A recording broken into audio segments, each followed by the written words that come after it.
تصدرت نجمة مواقع التواصل الاجتماعي السورية إنجي خوري قائمة محركات البحث والتوجهات بعد أن كشفت للمرة الأولى عن سبب خلعها للحجاب رغم إعلانها التوبة سابقاً. وفي التفاصيل ظهرت إنجي في مقطع فيديو وهي بحالة من الانفعال معبرة عن استيائها من تكرار الحديث عن حياتها الشخصية، وأوضحت أن سبب خلعها الحجاب يعود إلى سوء الوضع المادي الذي دفعها لاتخاذ هذا القرار من أجل تأمين فرصة عمل تكسب منها لقوة يومها.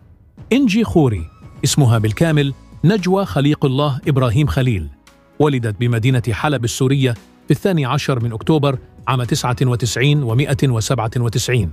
أثارت خوري الجدل عدة مرات بسبب فيديوهاتها الفاضحة التي بثتها في وسائل التواصل الاجتماعي. رحلت السلطات اللبنانية خوري إلى خارج البلاد ومنعت إقامتها بسبب الفيديوهات الفاضحة، ووجه لها مكتب الآداب ومكافحة المخدرات اتهامات بممارسة الدعارة وتعاطي المخدرات. أطلق عليها لقب سيما المصري اللبنانية بعد ظهورها في العديد من الصور والفيديوهات الخادشة للحياة. حاولت إنجي دخول المجال الفني من خلال كليب لبناني مع الفنان آدم، تربطها علاقة عداوة بالمطربة اللبنانية قمر بسبب المطرب آدم. اعترفت إنجي بإقامة علاقة مع ناشط لبناني استمرت ل4 سنوات. أساءت إنجي لكوكب الشرق أم كلثوم. تمتلك أكثر من 800 ألف متابع عبر حسابها الشخصي بموقع إنستغرام